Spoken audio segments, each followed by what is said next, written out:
Petit coucou, je vous retrouve pour les énergies du 25 janvier au 30 janvier pour vous dire un petit peu ce que moi j'ai perçu, un petit peu de ce qui se prépare pour nous faire grandir, nous faire travailler.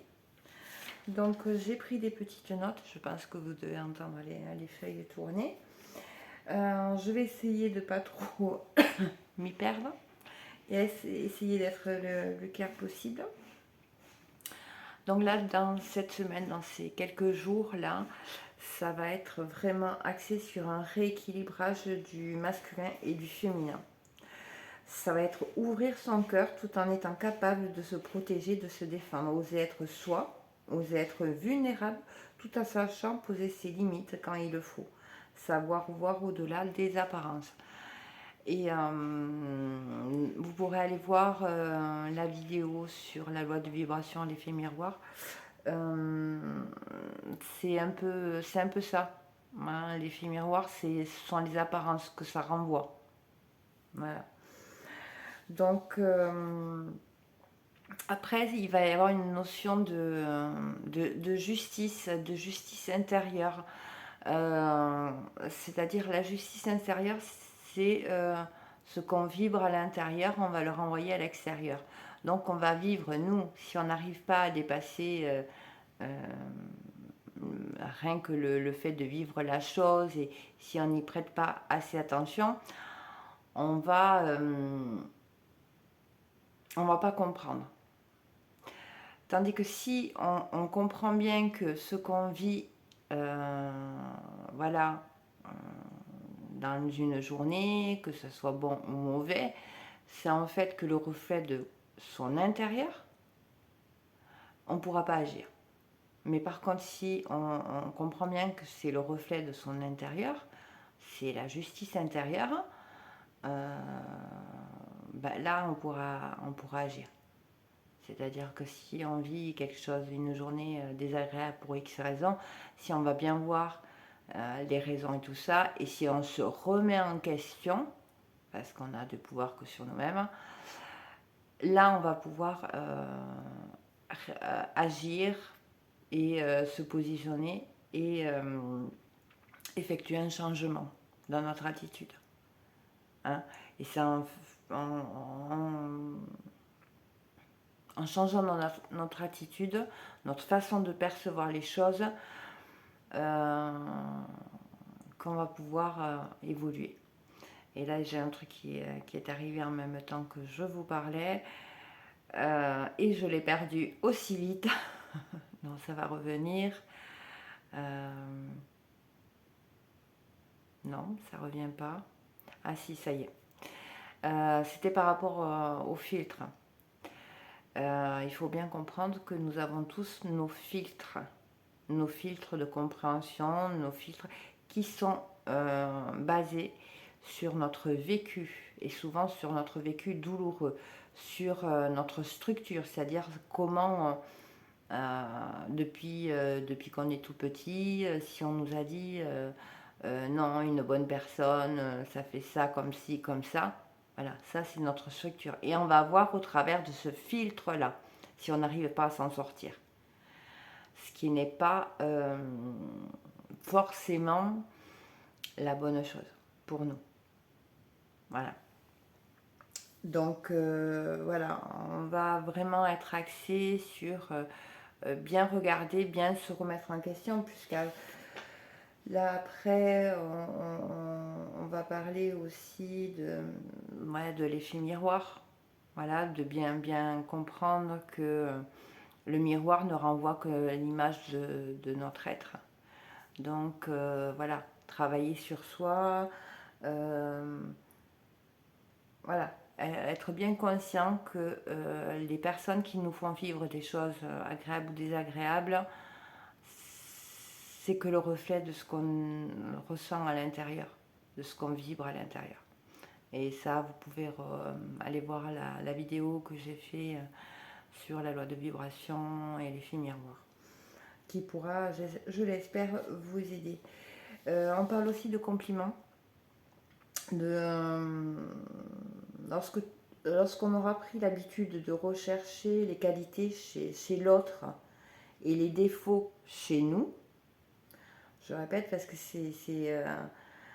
lorsqu'on aura pris l'habitude de rechercher les qualités chez les autres et les défauts chez nous, on comprendra quel levier puissant nous avons entre les mains pour attirer sympathie et amour de nos semblables. Certains se disent mal aimés alors qu'ils passent tout leur temps à soupçonner, à critiquer, à blâmer les autres.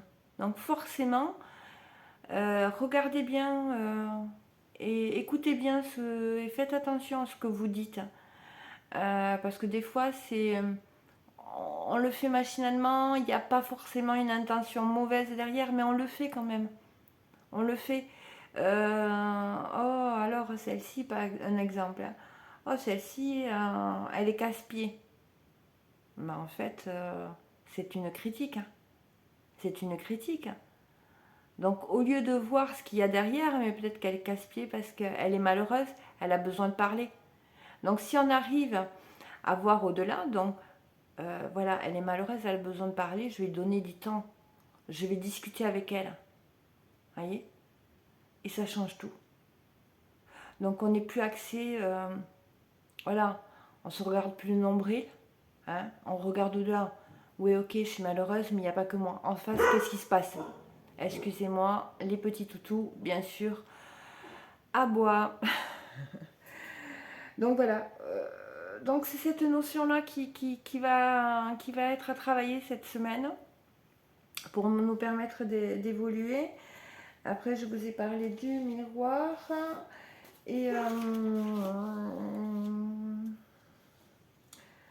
oui, alors aussi, on va essayer de trouver un équilibre dans notre réalité physique et notre réalité imaginaire.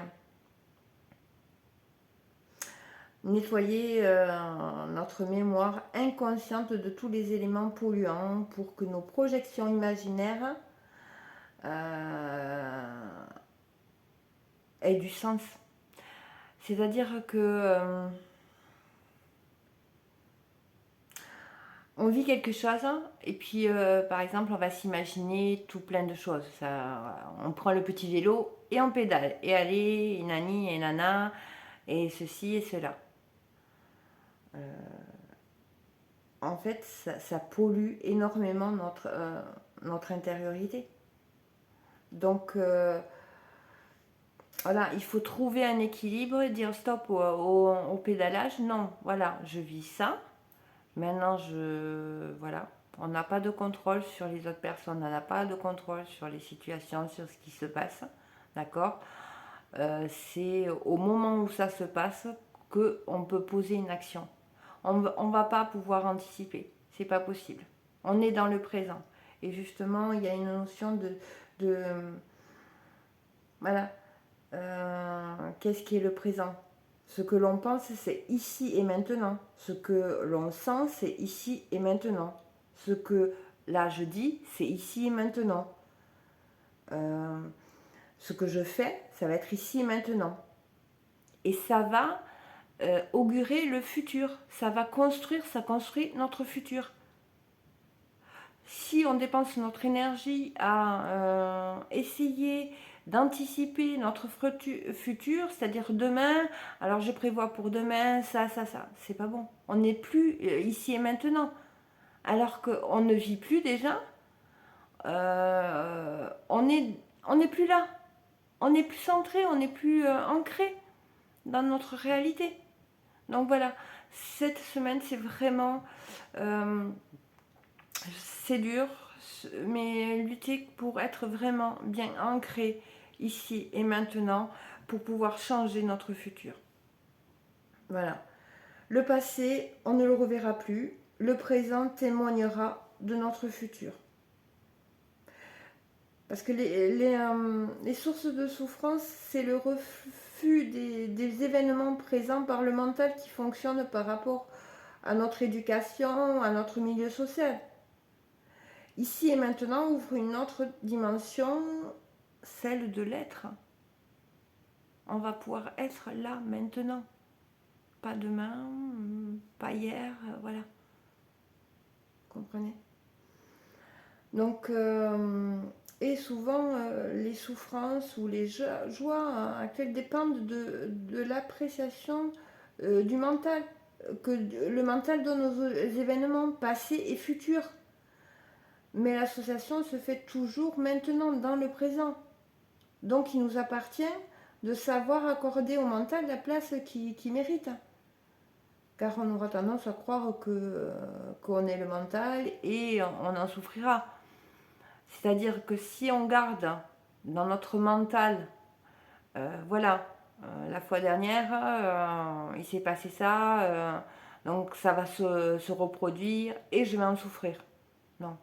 Là, vous avez toutes les possibilités de changer les choses. Là, maintenant, en étant bien ancré. Qu'est-ce que je peux faire là, maintenant, pour changer les choses? Voyez?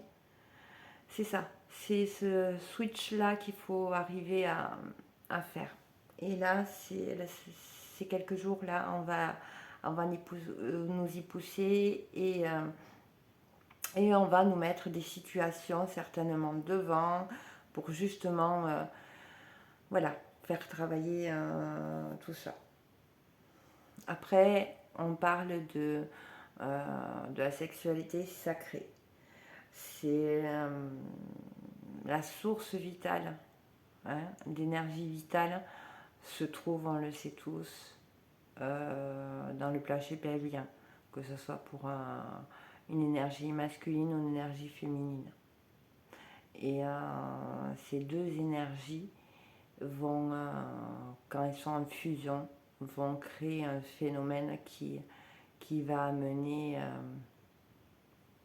une épuration de tous nos centres énergétiques.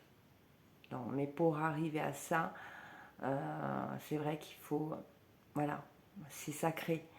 Je ne sais pas si vous l'avez déjà entendu, mais quand on a un rapport charnel avec quelqu'un qui n'est pas forcément très aligné, vous gardez les énergies de cette personne-là pendant un certain temps dans votre énergie. Donc c'est pour ça, voilà, savoir qu'est-ce que vous voulez. Parce que l'énergie qu'il y a lors d'une union charnelle a des conséquences très importantes. Mais je reparlerai une autre fois de la sexualité sacrée. Qu'est-ce que ça amène et beaucoup de choses. Il y a beaucoup de choses à dire. Donc là, je pense qu'il va y avoir des défis, des retours d'ex, peut-être des retours de vos jumeaux, de notre jumeau.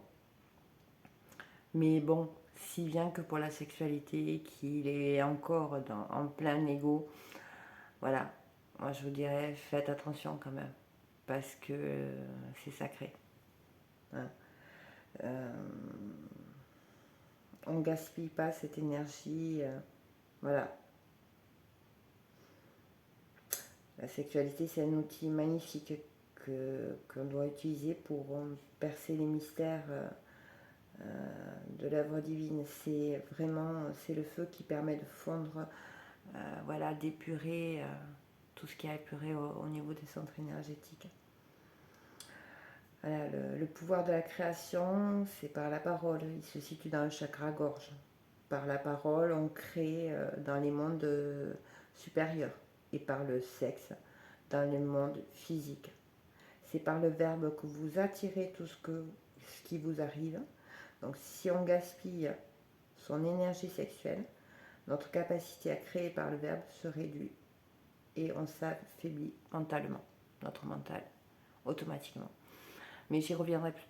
Donc, voilà, faites attention. Voilà, il y a des moments où c'est qu'on se sent seul, on a besoin de tendresse, et ça je le comprends, j'y suis passée, j'y passe encore, ça m'arrive. Mais voilà, à quel prix, hein? Voilà, parce que l'intention de l'autre en face, voilà. Si vous êtes bien aligné avec l'intention de l'autre et que ça vous va, voilà, que on se ment pas à nous-mêmes, non, mais Voilà, je ne veux pas voir que lui, c'est rien que pour un moment de plaisir. Voilà. Attention. Voilà, parce que là, chakra-gorge qui bloque. Donc, n'hésitez pas à dire non, si vous ne le sentez pas. Ouais. Sortez de la peur de perdre. Ouais. Vous ne perdez rien. Si vous cédez et que vous n'en avez pas réellement envie, vous allez perdre votre énergie. Oui, ça c'est sûr. Mais voilà. Mais j'y reviendrai un peu plus tard sur la sexualité sacrée parce qu'il y a des choses à dire et c'est très important.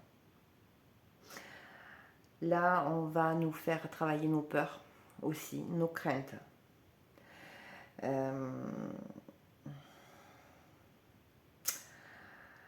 Voilà, les craintes et les peurs sont des réactions de notre corps qui a peur de disparaître ou de mourir.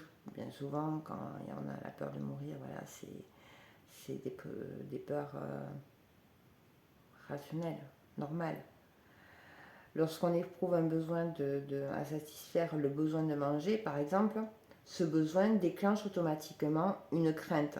La crainte que ce besoin ne soit pas satisfait. C'est-à-dire si on n'a pas beaucoup les moyens et qu'on a peur de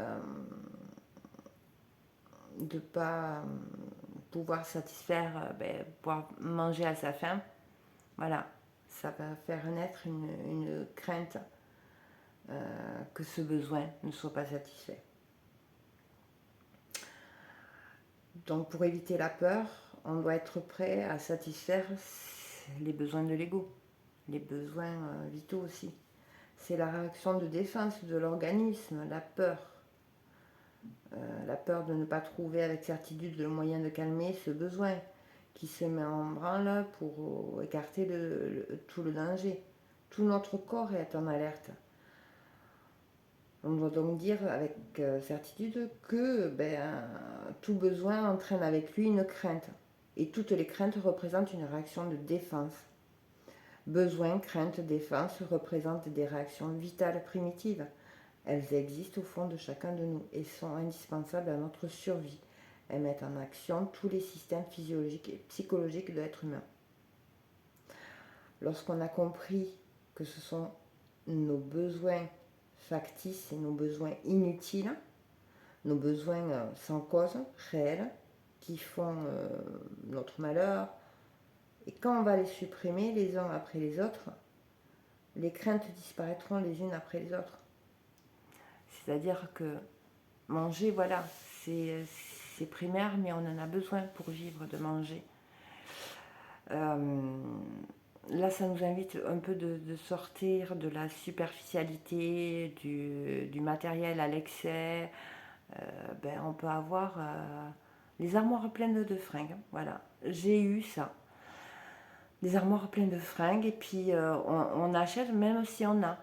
Mais en fait, ça cache une crainte derrière. Ça cache une peur derrière. Voilà. Et une fois qu'on a été chercher derrière, ce qui se cachait derrière cet achat, qui était factice, parce que inutile, parce que j'avais de quoi m'habiller. Mais, voilà. Alors, je dis pas qu'il faut pas se faire des petits plaisirs de temps en temps. C'est pas ça. Mais voilà. Il faut pas... après... comme si on était, j'arrive pas, j'aimerais trouver le mot, mais c'est comme si ces choses-là on appartenait à ces choses-là. Vous voyez, c'est plus nous, c'est plus à nous qu'elles nous appartenaient, mais on appartenait à ces choses-là. Donc on avait ce besoin de toujours avoir plus, avoir encore mieux, etc. Alors que non. Voilà, c'est simplement parce que derrière, il y a une peur, une crainte. Donc, voilà. Pourquoi j'achète ça? Est-ce que j'en ai réellement besoin? Voilà. Si c'est des fringues, c'est pourquoi? C'est pour mon paraître. C'est pour, voilà, pour l'image. que je renvoie aux autres. Donc, suivant où c'est que vous voyez des choses, hein, des excès, vous allez pouvoir fouiller et donc trouver des réponses et débloquer des choses. En tout cas, c'est ce que je l'espère pour vous. Voilà, c'est pas facile, hein, donc voilà, c'est un peu... voilà, c'est quelques jours, hein. Je pense qu'ils vont être très très remuants. On m'a envoyé d'autres choses, voilà, que je vous partagerai, parce que si on me les a envoyés, c'est que bon, c'est à transmettre aussi. En tout cas, j'espère que cette vidéo vous aura plu. N'hésitez pas à liker, à vous abonner, à partager et ou à me laisser un petit commentaire, ça me fera très plaisir. Je remercie les personnes qui se sont abonnées déjà, qui ont aimé mes vidéos, ne serait-ce que ça montre, voilà, c'est gratifiant par rapport à l'énergie que je mets à faire les vidéos. Alors merci infiniment, vraiment. Je vous souhaite un bon week-end et je vous dis à très bientôt.